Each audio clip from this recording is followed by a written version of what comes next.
the situation with Paul's church in Corinth is very different from the situation we saw in 1 Thessalonians. In 1 Thessalonians shows us a church that is new in its infancy, it's just been founded. 1 Corinthians shows us a church in its sort of adolescent period. They've had some growing pains and they've got some problems. But you can tell that they're not all brand new Christians. Look at 1 Corinthians 15. Take your Bibles out. Remember, you have to follow along. 1 Corinthians 15. This is when Paul is addressing the issue of the resurrection of the body. So early Christian groups wrestled with the kind of question that people sometimes still do, which is, what happens to you when you're dead? Are you dead like Rover and dead all over? Or does your soul go off to some other place? Or does some part of you get reincarnated into somebody else's body? Or in the Orthodox Christian confessions, you confess the resurrection of the body at the end of time, at the end of this worldly time. So Christians were dealing with this stuff. Paul has to address this question in 1 Corinthians 15 because there's some confusion or some debate in the church there. So read along with me. 1 Corinthians 15, verse 20. We're going to skip around a bit, but I'm going to cover a lot of ground in this lecture. So you need to really follow along in the text as best you can so you don't get confused with where I am. 1 Corinthians 15, verse 20. In fact, Christ has been raised from the dead, the first fruits of those who have died. For since death came through a human being, the resurrection of the dead has also come through a human being. For as all die in Adam, so all will be made alive in Christ. But each in his own order. Christ the first fruits, then at his coming those who belong to Christ. Then comes the end, when he hands over the kingdom to God the Father after he has destroyed every ruler and every authority and every power. So notice, the resurrection of Jesus for Paul, this is going to be very important. The resurrection of Jesus for Paul is not different in kind from the resurrection that Christians can expect. So the resurrection of Christians' bodies will be just like the resurrection of Jesus' body in kind. That's important because a whole lot of people think that what Jesus experienced in some kind of, what the early Christians believed about Jesus was something very different from what they confess about Christians. But for Paul, they're the same kind of resurrection. That's why he just calls Christ's resurrection the first fruits. It's just the first apple on the tree. It just lets you know that harvest time is now here.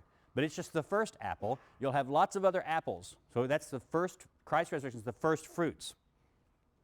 And then they'll have the end time, there's a big war type thing, and then Christ defeats all the rulers and the authorities and powers on the earth and hands over the kingdom. Verse 25, for he must reign until he has put all his enemies under his feet, for the last enemy to be destroyed is death. Okay, that's good enough for that point. But now skip down to verse 35. See, what happens is that some people in Corinth are questioning this. Now, what are they questioning? Are they saying that people don't live forever at all, or that there's no afterlife experience? It looks like not. It looks like what they're really questioning is simply the resurrection of the body idea. Because of course they're saying, they might be thinking, like a lot of people in the ancient world, there were lots of Jews believed in the resurrection of the body, and so it was an idea that was not unknown to people. But think of, people in the ancient world also objected by saying, yeah, but how is that possible? I mean, the body, we all know the body rots when you put it in the ground. It just decomposes, and it just becomes all little molecules of other things. And and then that grows into trees and other grass. The molecules from a dead body become recycled in the universe.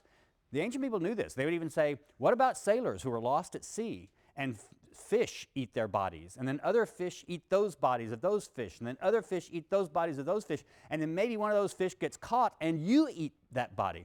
You have sort of little pieces of Fred the Sailor, in your body. How is God going to pull all that stuff together and resurrect that body? So this was a debate that people in the ancient world had too. Apparently some of the people in Corinth, they're having this same kind of idea. How is this possible? So Paul addresses that. Someone will ask, how are the dead raised? With what kind of body do they come? Fool. That's what it says. So you follow along. Fool.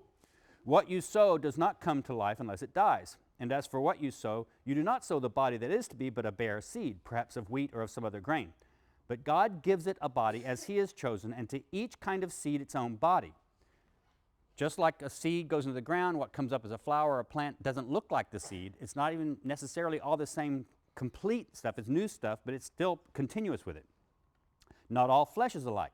There is one flesh for human beings, another for animals, another for birds, and another for fish. Now notice that's in kind of a hierarchy there of beings.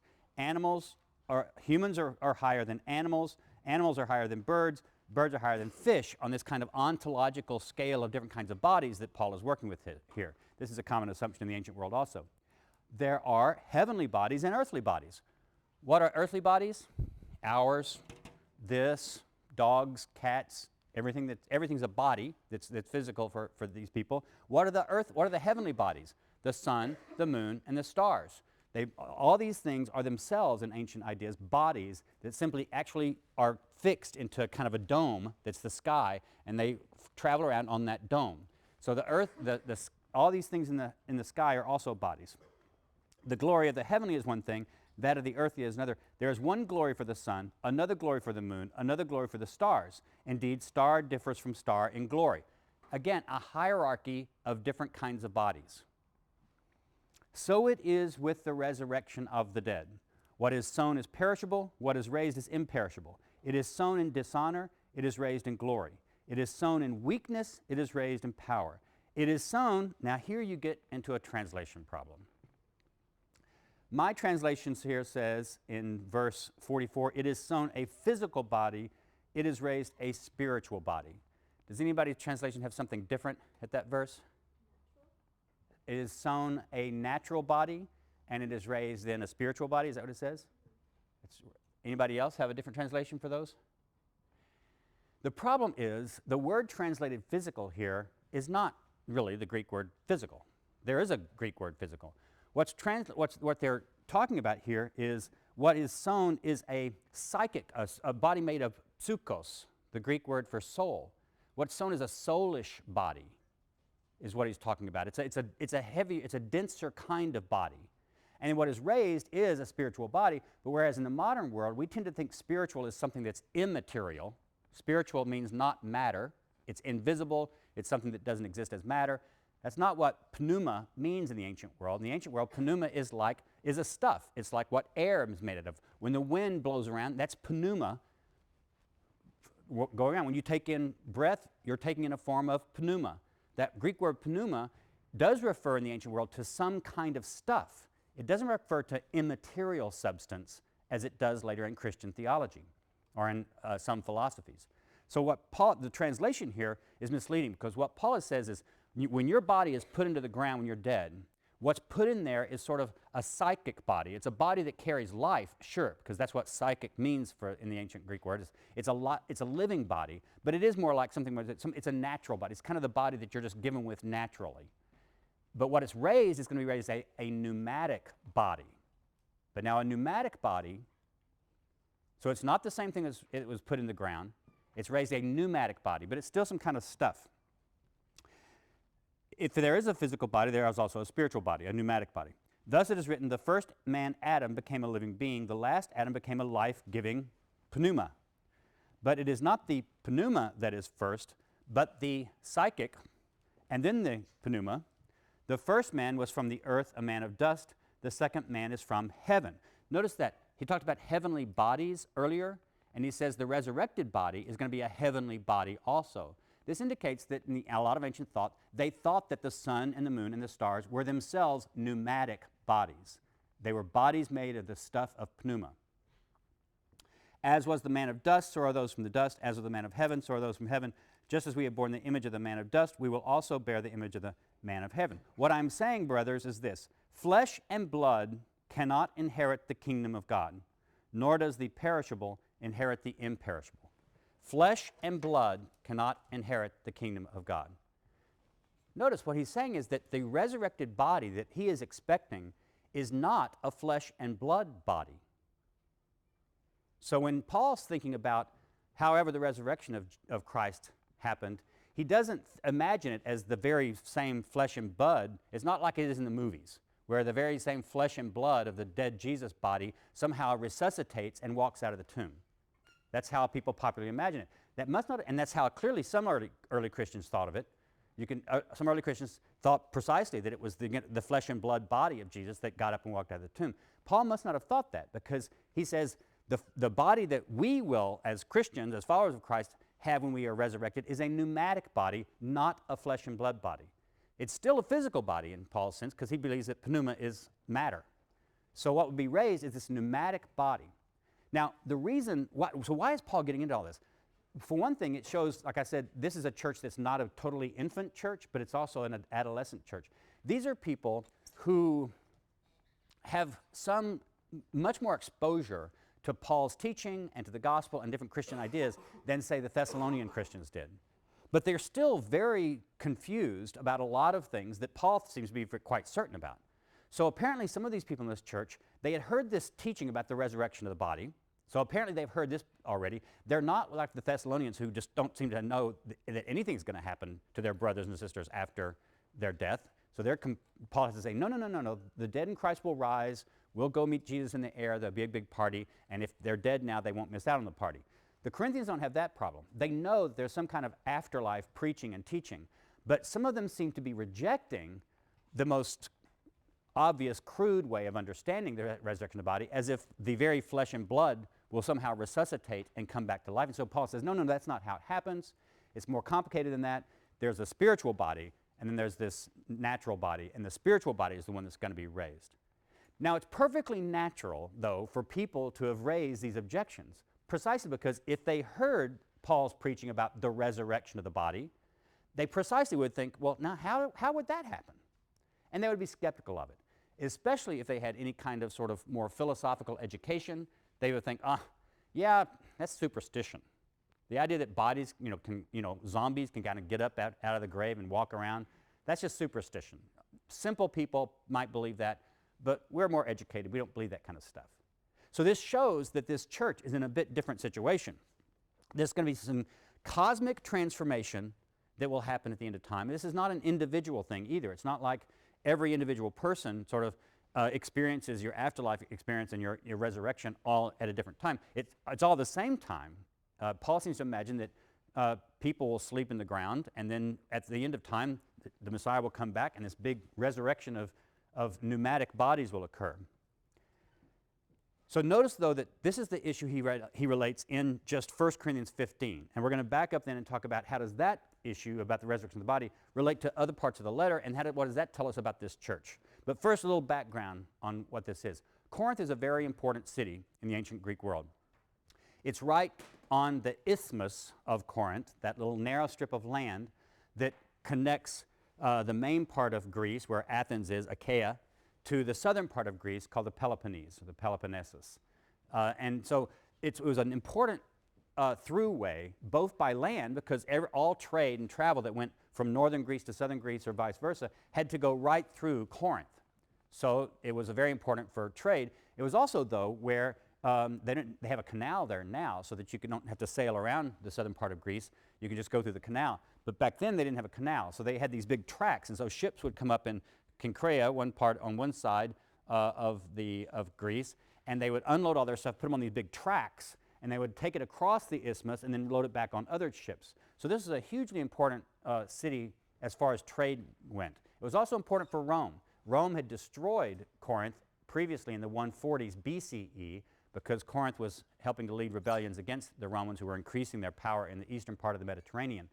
So the Romans destroyed Corinth and then left it that way for about 100 years. It had been refounded again in the 40s and then settled with Roman veterans.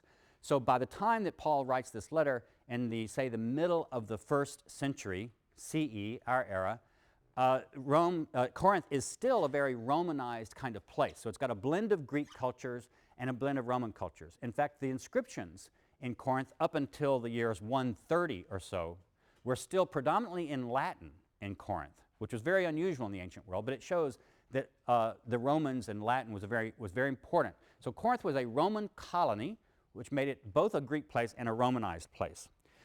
Paul founded the church there himself. It talks about it in Acts 18, 1 through 18. And in this case, we don't have a whole lot of way to dispute a lot of what Acts tells us about Corinth, although we can't take it as straightforward historically either. Paul writes his letter to the Corinthians, 1 Corinthians, from Ephesus, as he says in chapter 16. And Paul has gotten his information about what's going on at the church in Corinth from several different sources. For one thing, and we're going to flip around a bit, look at 1 Corinthians 1:11, chapter 1, verse 11.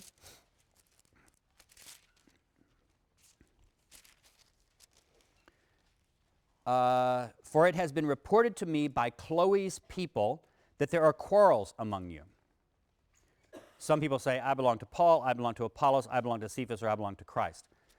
Chloe's people, what does that mean? Well, Chloe is obviously a woman's name, and when you hear this in Greek, somebody's people, the Greek actually, those around Chloe, this refers to probably members of her own household. They could be slaves, they could be her freed persons, they could be clients. It probably refers to clients or slaves or freedmen of Chloe herself. So they're members of this church. Now, it doesn't tell us that Chloe herself is a member of the church. She might be because Paul names her out by name, but we don't know that for sure. But at least some of the members of her household are, and they have gone to Paul and told him stuff that's going on. So he gets some of his information from Chloe's people, and like I said, those may well be slaves or freed persons. Was that important? Well, at least it means they're probably not members of the upper class or high status members. But he also gets information from a letter. So in chapter 7, verse 1, he says, now concerning the things I wrote, concerning the matters about which you wrote. And then he says, it is well for a man not to touch a woman. So then he gets into the issues of sexuality, marriage, divorce, and those kinds of things. So he's also, though, received a letter that from at least other people in Corinth that raises different issues. Well, what do we do about divorce? What do we do about marriage? What do we do about sex? And then so from chapter 7 on, he raises different issues that may have been raised in their letter to him. So that's one place he gets information. He also mentions in 16:12 that Apollos has come and is with him in Ephesus now, and Apollos has come from Corinth. So he probably gets some information from Apollos, Paul talks about Apollos as a co-worker, not as his sort of servant or as assistant or anything like that. In fact, when Paul talks about Timothy, it's clear that Timothy is Paul's assistant because Paul says, I sent Timothy someplace. But when he talks about Apollos, he says, I've urged Apollos to come visit you. In other words, Paul doesn't say he sent Apollos anywhere. This indicates that Apollos is on something more of an equal status with Paul. Maybe Apollos is considered another apostle or a teacher or something like that in early church. But Paul may have gotten some of the information there. And then in chapter 16:17, he talks about, I rejoice at the coming of Stephanas and Fortunatus and Achaicus because they have made up for your absence. Now, there are a couple of interesting things about these names. Achaicus would be sort of a name or a nickname for someone who's from Achaia, the area just north of Corinth, where that means that area of Greece. Stephanas is a very Greek word meaning a crown. And Fortunatus, though, is not a Greek word. It's from the Latin, right? So, Fortunatus means fortune, someone who's fortunate or lucky, like having a person named Lucky. So, does this mean that this guy was himself Roman, or maybe was a freed person of a Roman and therefore had a Latinized name? Whatever, we don't know about that. But Paul apparently has gotten information from them also, and he talks about a church in their house. So what's going on in Corinth is there seem to be different house churches in Corinth. It's not all one group meeting all the time in one place. So we can imagine different house churches meeting in different places and maybe made up of different kind of people. And one of the ways we're going to talk about this is to see what was the social class of these people. In 1 Corinthians 1:26, we get our first major clue. Consider your own call, brothers and sisters. Not many of you, and again, the Greek doesn't have sisters. They've added that into the English to make it more inclusive. Not many of you were wise by human standards. Not many were powerful. Not many were of noble birth. Now, all three of those words in the Greek are status symbol words. Wise doesn't mean just smart. It means educated. So not many of you are well educated. Not many of you are powerful. That is, you're not going to keep people occupying government positions or anything like that. And you're not of noble birth. But God chose what is foolish in the world to shame the wise. God chose what is weak in the world to shame the strong. God chose what is low and despised in the world, things that are not, to reduce to nothing things that are. Now, at one point, those verses were taken to indicate that all of the Corinthian church were just completely low class, that they were all either slaves or poor freedmen or lower class manual laborers. And this kind of went along with the image that you saw a lot about Christianity in popular movies like Ben-Hur or The Robe or things like this, which has the earliest Christians all kind of hiding away from the Romans in little dark rooms and all being very much laboring class people. More recently, scholars have said, yeah, but that's not exactly what Paul says. He says, not many of you were these things, which at least implies that some people in the Corinthian church actually were wise, maybe educated, of noble birth, or having some kind of access to power. So this is one clue that's caused scholars in the last 30, 40 years to reread the Corinthian correspondence, both 1 Corinthians and 2 Corinthians, precisely by looking at what's going on with regard to social status and social class. And now it gets really interesting, because the typical way to read the Bible that most of us grew up with is you read it very piously. You read it as having something to say about theology. You read it as having something to say about God. And all those are obviously important ways to read the Bible. But it's also, when you add into issues like, might this text not only have something to say about theology, but also about issues like social class and power?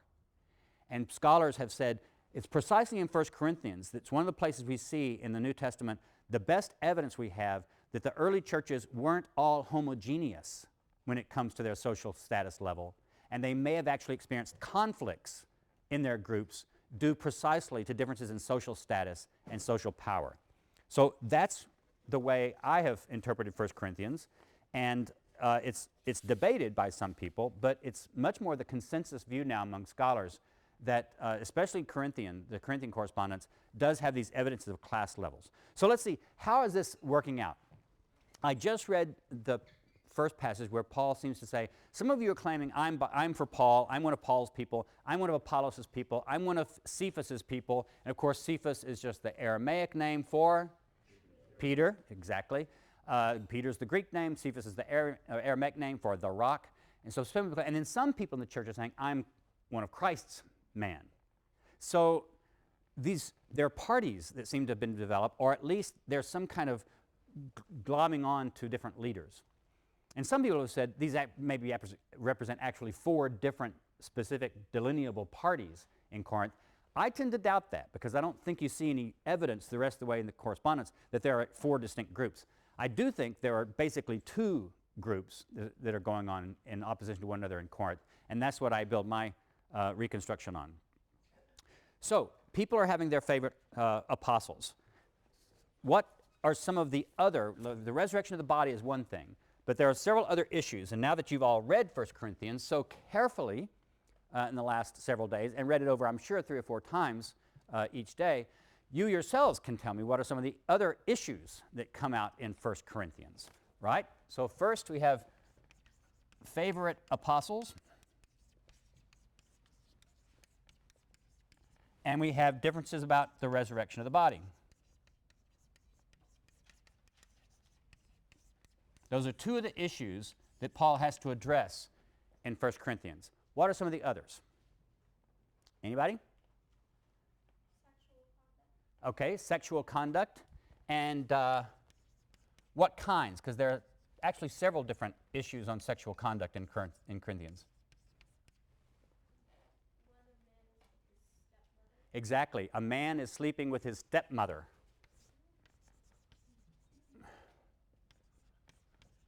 And Paul says that's a big no-no. Even for the Greeks, he says. Even the Greeks don't do that kind of stuff. So what other sexual conduct issues are going on? How about chapter 6 in Corinthians, 1 Corinthians? Some men in the church are visiting prostitutes. So what it means in 1 Corinthians 6, when it says,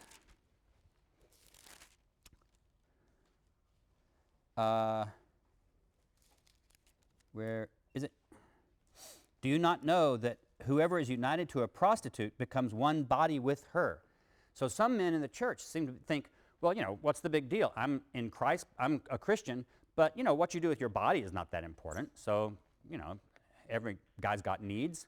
So some of these Christian men are visiting prostitutes. So Paul has to address that issue. Any other issues of sexuality that Paul has to address in 1 Corinthians? There's one more major one. Pardon? Virginity, he does bring it up, but that's not as big an issue for him as simply the idea of should you get married. Remember in 1 Corinthians 7:1, they seem to have asked him, this is actually put in quotation marks in some of your Bibles, it is good for a man not to touch a woman. So now, scholars debate, is that Paul's view or is that a quotation of a slogan of theirs that he's quoting back to them? So there's a debate about that among some scholars. But at least some people in Corinth have written to him asking particularly about should we have sex at all? Or should we be totally ascetic, that is, avoid sex and be totally continent? So sex and asceticism, which leads to also issues of marriage and divorce.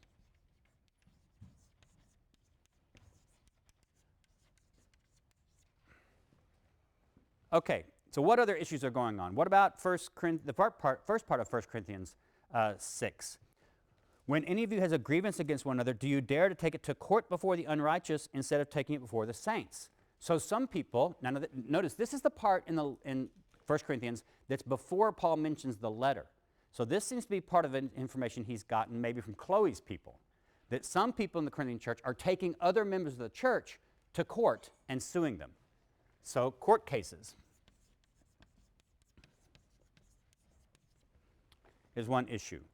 Right after that, it's the one about the prostitutes, the marriage and divorce in chapter 7. And then chapters 8 through 11 are all about one big complex issue, and that is food offered to idols.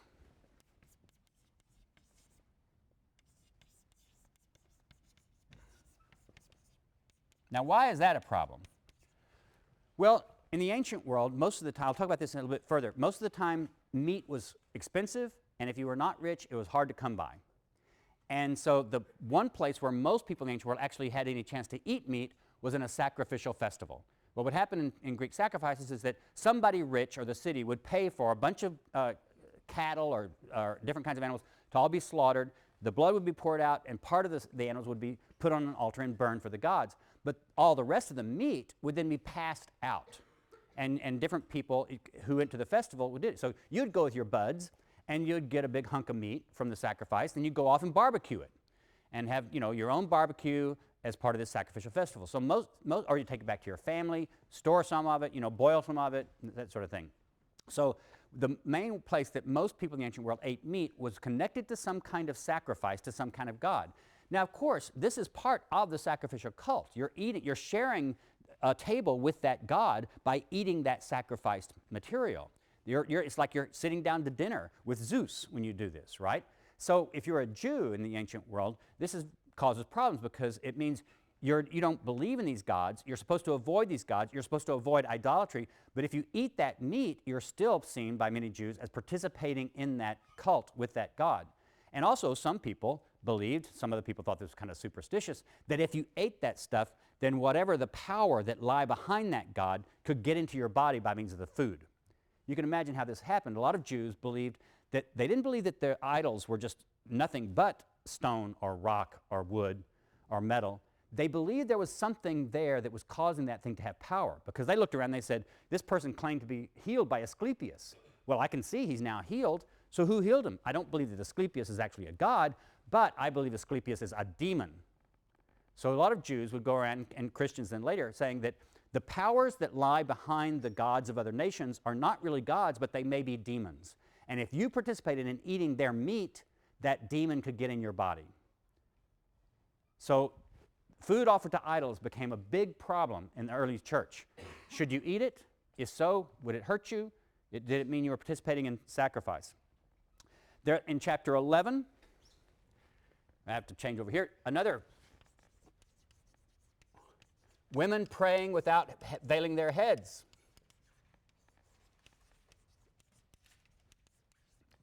Paul has to address that. Notice he doesn't say that women can't pray in church, but he says if they are going to pray in church, they need to put a veil over their heads because of the angels, whatever that means. There's been a lot of us who've written a lot on that, and I have my own theories, which most of my friends don't like. In chapter 11 later, he gets into a big conversation about what they're supposed to do in the Lord's Supper, when they come together to eat the Lord's Supper, and it's not turning out the way it's supposed to be. So that's another issue, the Lord's Supper. In chapters 12 through 14, nobody raised this issue. Chapters 12 through 14, what's the big issue that Paul has to address there? Speaking with tongues. So the technical term for that is often glossolalia, which comes from the Greek word for tongues. So speaking in tongues. Some people in the church are speaking in tongues. Speaking in tongues, of course, just refers to speaking some kind of unknown esoteric language that you'd only know by miracle. It's a special gift. It's not a language you learn. There's a debate among people about when people talk about speaking in tongues, are they talking about speaking some other human language, which is known but just not known but not learned by you? That's what it sounds like in Acts. In Acts, the tongues of fire come down upon the apostles, you know, and they all start speaking these strange languages, and it says everybody who was there visiting from around the world could understand the apostles speaking in their own language. So the writer of Acts seems to think that speaking in tongues in the early church refers to this speaking other known human languages. Other scholars think that at other times it referred to just speaking some kind of unknown language that would sound to anybody like gibberish, and that's often how it happens nowadays. If you go to a church where they're speaking in tongues, they're not speaking another discernible human language, they're speaking something else. And so Paul calls it at one point the language of angels. So some of these early Christians seem to think that when they spoke in tongues, they were speaking the angelic language and they were learning it miraculously. So speaking in tongues, though, is an issue, and Paul addresses that in those chapters in 12 through 14. And then, as we said, the last major issue is the resurrection of the body. Now, what holds these different issues together? What makes are these just a random sort of things that are caught to splitting the church? Is it just because some people like speaking in tongues and others don't? Some people are doing it and others don't?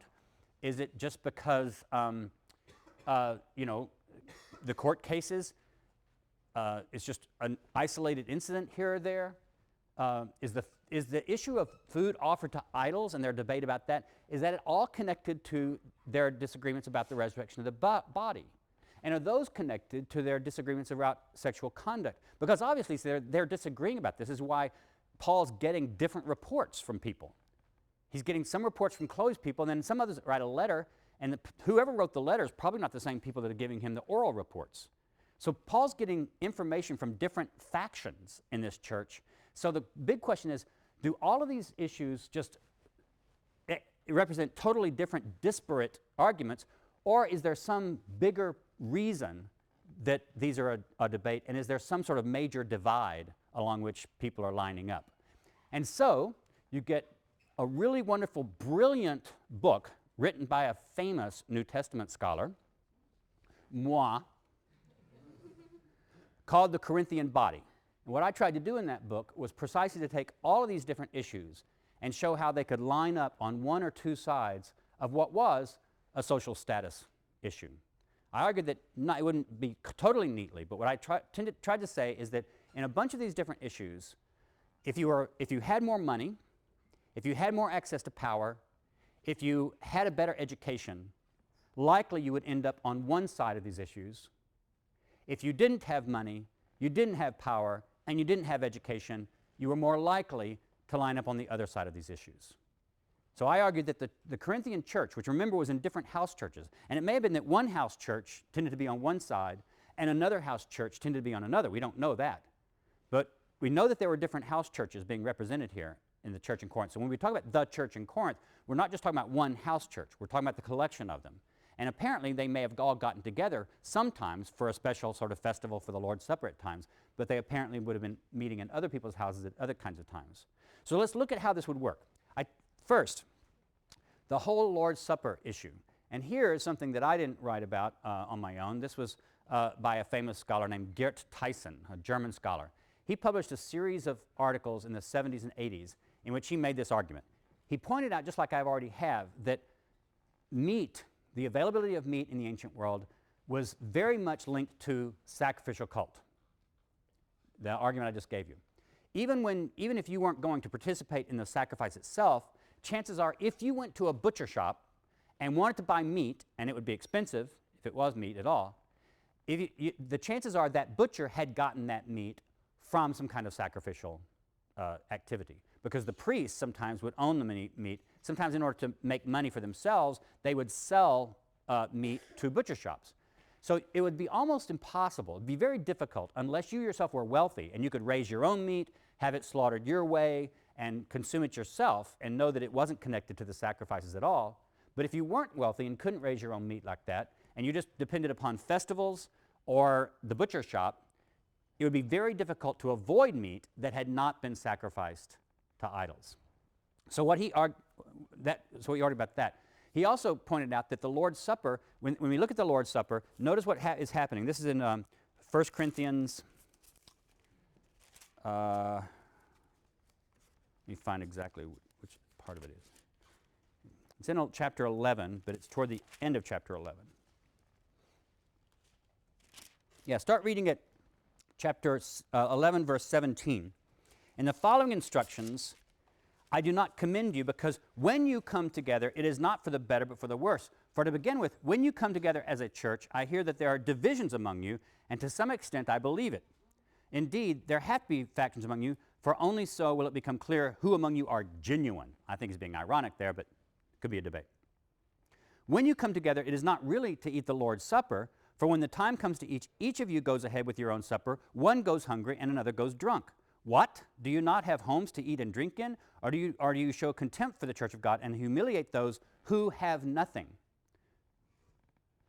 What's going on here, apparently, remember I said the early Christian Eucharist service, the Lord's Supper, wasn't simply a little bit of wafer and a little bit of wine. It's a meal, of which part of it would be then the saying, the consecration things, like repeating what Paul says Jesus had said, this is my body, do this in remembrance of me, this is my blood, do this in my memory. That might be part of it, but it's clearly part of a wider meal. And it looks like it was something like a potluck. Either the richer members of the church, and I don't mean to imply that they're really, really rich. We don't think any of these members of Paul's churches were actually members of the top elite of the Roman Empire. They weren't senators, they weren't even equestrians. But some of them clearly had their own homes, some of them clearly had slaves, some of them clearly had some kind of access to financial power. If they show up at the dinner first, chances are they've either paid for it themselves, because in the ancient world it was typical for people who were wealthier to supply something for the community. The wealthy people provided the sacrifices for town sacrifices if the town didn't buy it themselves. But usually the town didn't buy it themselves. Usually what the town did was it expected wealthy people in the town to pay for big civic festivities and sacrifices. So that's what happened. Usually the wealthier people would provide the stuff for the festival of the supper by paying for it, or they might have brought it themselves. So imagine what you have as a potluck like this. If you're fairly well off, you can show up at, say, 5 o'clock.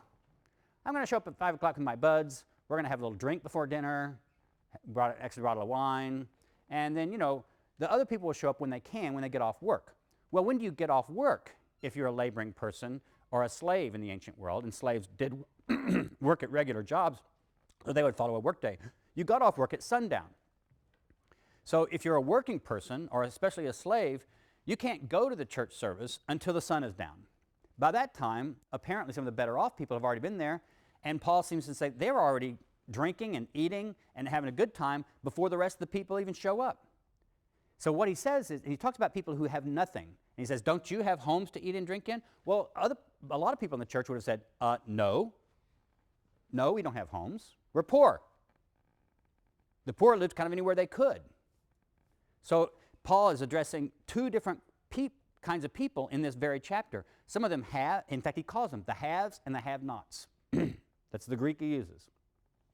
So the Lord's Supper is splitting the church along this social status line. And Paul's solution, Paul even says, if you take the Lord's Supper without discerning the body, and what I think he's talking about is discerning the body of Christ, that is the other people there, and discerning the body of your neighbor, if you don't pay attention to the needs of the other bodies that are there, and you take the Lord's Supper, it will turn into poison and it will kill you. And he says that's why some of you are getting sick. Paul believes that some of the Corinthians, because they're not taking the Lord's Supper with the proper ethical concerns for their neighbors, the other church members, are actually getting sick off the Lord's Supper rather than it helping them. So what is Paul's solution? Wait. If you're that hungry, eat at home before you get there. So you can wait on the other people to come, who have to come later. So Paul's solution is to alter the behavior of the higher status members of the church to accommodate the needs of the lower status members of the church. And if you see what's going on here, you can see that Paul does this over and over again with these different activities. I can't go into much detail. Go out and buy the book, The Corinthian Body. You can get it on Amazon.com, and you can read all about it. But on each of these things, I tried to argue there that food offered to idols. What is Paul's solution? Well, he says it won't actually, you don't really have to worry about it. But those of you who think it's okay to eat food offered to idols should give it up if it's going to cause people who think it's wrong to do it anyway, because that might hurt their conscience. In other words, and it's also clear that the people who would have thought this whole thing about worrying about demons getting to you because you eat idol meat, if they thought that was ridiculous, chances are they had some kind of exposure to ancient education, because ancient education taught people that that was ridiculous. Gods don't do that sort of thing. So the food offered to idols, again, looks like it split the church along these social class lines. The resurrection of the body, I said, who would have found the resurrection of the body to be a ridiculous idea? People with more education, people exposed to a little bit more education. Who would have been taking people to court? If you were poor in the ancient world, you didn't take people to court because you would lose. Roman law was even explicit, telling judges, if you have a rich man in your case and a poor man in the case, well, of course you'll decide in the favor of the rich man because he has less incentive to cheat. The poor are the ones who have incentive to cheat. So Roman law was clearly biased toward the wealthy and the people with power. So if anybody is taking other Christians to court, it would be people of higher status, not people of lower status. And it may have been that people of higher status were taking their lower status Christian brothers to court. Paul then tells them, don't go to court. If you have a dispute, let it be handled within the church itself. Now notice again, just like you talked about Philemon last time, who would have been the majority in the Corinthian church? Rich people or poor people? Poor people. There may have been some people who were better off, but they would have been vastly outnumbered by the poorer people. So by telling the rich people they have to handle their problems within the whole church, he's placing the rich in a situation where they're the minority, and that therefore increases the power of those of lower status. In each of these cases, in other words, I've argued that the Corinthian church's problems were they were coming to different views about Christ, about the body, about sex, about women and covering their heads when they pray and prophesy and that sort of thing. They were coming to these different views because they had different exposures to upper class ideology or lower class ideology, to different exposures to levels of education. Now, what happened? Well, apparently 1 Corinthians as a letter did some good because we have, fortunately, other materials. For most of Paul's letters, we don't know whether they succeeded or not because we don't have any other writing. And we do have 2 Corinthians, which is made up of at least 2 other letters. 2 Corinthians is actually, the first part of it is one letter, and then chapters 10 through 13 of 2 Corinthians is another letter. And if you read them side by side, you can tell because Paul's tone changes radically when he gets to chapter 10 in 2 Corinthians. So in 2 Corinthians, we have at least 2 more letters that Paul wrote, and then Paul mentions in 1 Corinthians another letter he wrote to them. So there was another letter going back and forth. We don't have that one probably. And in 2 Corinthians, Paul mentions a tearful letter, a letter he sent, but it was very difficult for him to write. He cried over it. Now, does that refer to another letter, or does that refer to the way his 2 Corinthians 10 through 13, which is a very angry letter? We don't know. There's a debate about that. But what we can tell is that the basic things about Paul that Paul addresses in 1 Corinthians seem to have been settled by the time we get to 2 Corinthians, although he has other problems. And the biggest problem is when that section 10 through 13 of 2 Corinthians, because here we get Paul having to defend himself. And this is very telling, because Paul says, well, you're talking about these super apostles. Some other people must have come on the scene. We don't know who they were. But Paul ironically calls them super apostles. You talk about these super apostles. They're perfectly willing to mistreat you. They're arrogant. They treat you as if they have all the power. Pardon me that I was too weak to do that. I treated you well, but maybe that's my weakness showing itself. And somebody has said, well, he's very strong in his letters, But, in person, he's kind of a wimp. He's very weak in person. His speaking style, well, this was a social status thing. If you were a man in the ancient world, if he was upper class, upper status, he was supposed to be able to talk powerfully in public. And if he couldn't, he was servile. So in 2 Corinthians, Paul is forced to defend himself from charges that he is uneducated, weak, and powerless, and therefore not much of an apostle. Now, that goes on in 2 Corinthians. Eventually what happens, we don't know what happened. Did writing this really scathing letter to them in 2 Corinthians 10 through 13, did that settle the issue? Did they all just say, okay, we were wrong, you're our apostle, you're the big daddy, everything's fine? We don't know.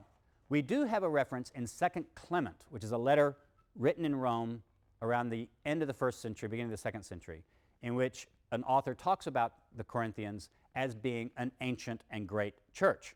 So at least by the next generation, the church in Corinth is strong and powerful and respected. So eventually, Paul's work in Corinth succeeded.